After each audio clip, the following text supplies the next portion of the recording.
அமெரிக்காவில் கடந்த வாரம் நடந்த சம்பவம் நம்ம எல்லாருமே படித்தோம்.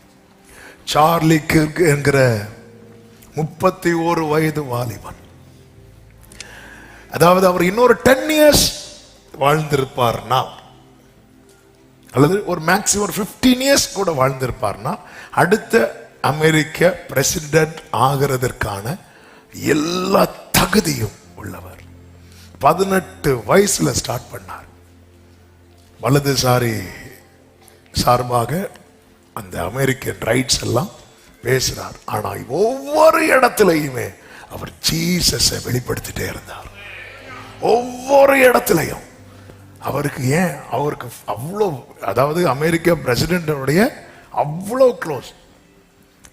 அமெரிக்கா வைஸ் பிரசிடென்ட் செலக்ட் பண்றதுல முக்கிய பங்கு வகித்தது யாருன்னு இவரை தான் சொல்றாங்க. இவர் சொல்லி தான் கேட்டாங்க.